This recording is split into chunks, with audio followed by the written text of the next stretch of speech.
Everyone, रामनेट JRF channel में आपका स्वागत है। आप सब कैसे हो? उम्मीद करती हूँ आप सब अच्छे होगे और अपनी पढ़ाई अच्छी तरीके से कर रहे होगे।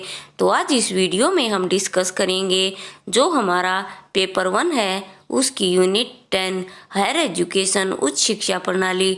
आज हम इसके इम्पोर्टेंट MCQs देखेंगे जो आपके एग्ज़ाम के पॉइंट ऑफ व्यू से मोस्ट इम्पोर्टेंट है। तो आइए देखते हैं हमारा पहला क्वेश्चन क्या है। अगर आप इस चैनल पर न्यू हो और आपने अभी तक इस चैनल को सब्सक्राइब नहीं किया है तो आप इसे सब्सक्राइब करें और साथ में बनी बेल आइकन को प्रेस कर दें जिससे सभी वीडियोस के नोटिफिकेशन आपको टाइम टू टाइम मिलते रहें। तो आइए देखते हैं हमारा पहला क्वेश्चन क्या है। मानव संसाधन विकास मंत्रालय के लीप कार्यक्रम का उद्देश्य विश्वविद्यालय शिक्षक वृंद को निम्नलिखित में से किस में प्रशिक्षित करना है? ए वैज्ञानिक शोध, बी अकादमिक नेतृत्व, सी नवीन प्रौद्योगिकी और डी संस्थागत अर्थव्यवस्था। तो इसका राइट ऑप्शन होगा हमारा बी अकादमिक नेतृत्व। मानव संसाधन विकास मंत्रालय के लीप कार्यक्रम का उद्देश्य विश्वविद्यालय के जो शिक्षक हैं उनको अकादमिक नेतृत्व में प्रशिक्षित करना है। नेक्स्ट क्वेश्चन देखते हैं। राष्ट्रीय शिक्षा दिवस का आयोजन किसके जन्म दिवस पर मनाया जाता है? A doctor Zakir Hussain, B justice Hidayatullah, C APJ Abdul Kalam या डी मौलाना अब्दुल कलाम आज़ाद। तो इसका हमारा राइट ऑप्शन होगा डी मौलाना अबुल कलाम आज़ाद। तो जो राष्ट्रीय शिक्षा दिवस का आयोजन किसके जन्मदिन पर होता है? तो मौलाना अबुल कलाम आज़ाद के जन्मदिन पर यह मनाया जाता है। ये याद रखना है आपको। नेक्स्ट क्वेश्चन है, शिक्षा का अधिकार RTI के बारे में क्या सही है? ए 21 वर्ष की आयु तक उच्चतर शिक्षा को अनिवार्य बनाना, बी 18 वर्ष की आयु तक के विद्यार्थियों को निःशुल्क पोशाक प्रदान करना और सी है 14 वर्ष की आयु तक के विद्यार्थियों की परीक्षा नहीं लेना और डी 14 वर्ष की आयु तक प्राथमिक शिक्षा को अनिवार्य करना। तो इस क्वेश्चन में पूछा गया शिक्षा का अधिकार के बारे में निम्नलिखित में से क्या सही है? तो इसका हमारा राइट ऑप्शन होगा डी 14 वर्ष की आयु तक प्राथमिक शिक्षा को अनिवार्य बनाना। नेक्स्ट क्वेश्चन देखते हैं। 1952 में स्थापित द्वितीय शिक्षा आयोग के अध्यक्ष कौन थे? A doctor Bhimrao Ambedkar, B Shri KC Pant या सी डॉक्टर AL मुदालियर या डी डॉक्टर S राधाकृष्णन। तो इस क्वेश्चन में पूछा गया 1952 में स्थापित द्वितीय शिक्षा आयोग के अध्यक्ष कौन थे? तो इसका राइट ऑप्शन होगा हमारा C doctor AL Mudaliar. Next question है, उच्च शिक्षा में अभिगम्यता तथा गुणवत्ता में सुधार लाने के लिए ज्ञान आयोग की निम्नलिखित में से कौन सी अनुशंसा सम्मिलित है? पहला है ज्ञान उत्पादन हेतु ICT का उपयोग, दूसरा है देश में निष्पादन अक्षम विश्वविद्यालय को बंद करना, तीसरा है उच्च अधिगम की संस्थाओं के एक नेटवर्क की स्थापना और फोर्थ है उच्च अधिगम संस्थाओं में विद्यार्थियों के पंजीकरण में वृद्धि। कूट देखते हैं।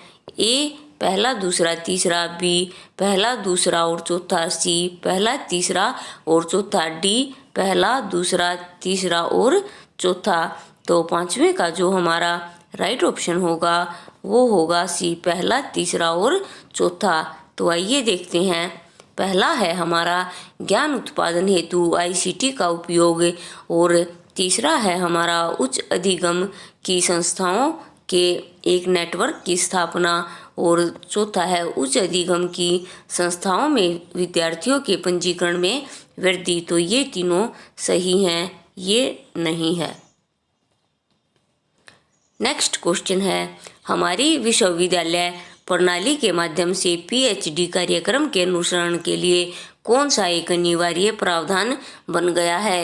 PhD के लिए पंजीकरण, विहित पाठ्यकार्य, सी 3 वर्ष तक ये अनिवार्य उपस्थिति, या डी विश्वविद्यालय के बाहर के पर्यवेक्षक से मार्गदर्शन। तो इसका जो हमारा राइट ऑप्शन होगा वो होगा हमारा बी विहित पाठ्य कार्य।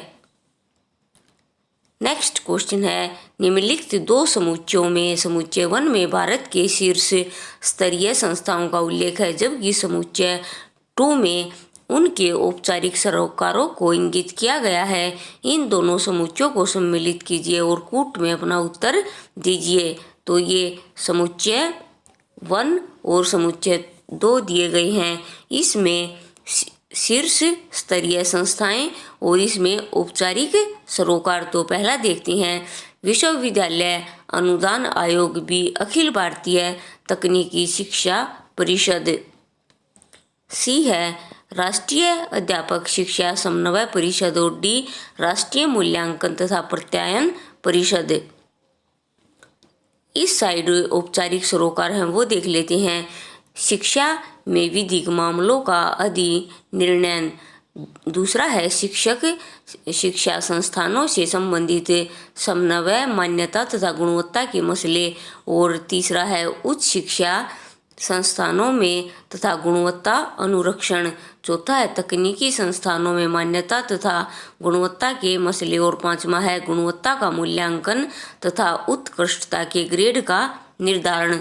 तो ऑप्शन देख लेते हैं, ए पहला, दूसरा, तीसरा और चौथा, बी दूसरा, तीसरा, पहला और पांचवा, सी पहला, तीसरा, चौथा और दूसरा, और डी तीसरा, पहला, दूसरा और पांचवा।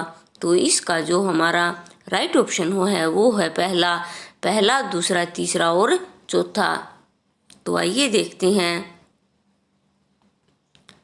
ए का हमारा होगा पहला, विश्वविद्यालय अनुदान आयोग शिक्षा में विधिक मामलों का अधिनिर्णय करना, बी अखिल भारतीय तकनीकी शिक्षा परिषद, इसका काम है शिक्षक शिक्षा संस्थानों से संबंधित समन्वय तथा मान्यता तथा गुणवत्ता के मसले।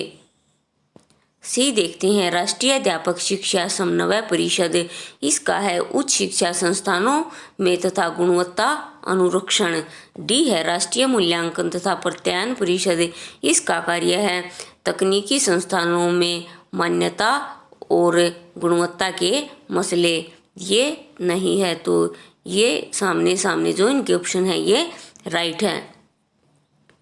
नेक्स्ट क्वेश्चन देखते हैं, भारत की उच्च शिक्षा संस्थानों में निम्नलिखित में से किसको अध्ययन के पाठ्यक्रमों तथा कार्यक्रम के अनुमोदन का अधिकार प्राप्त है?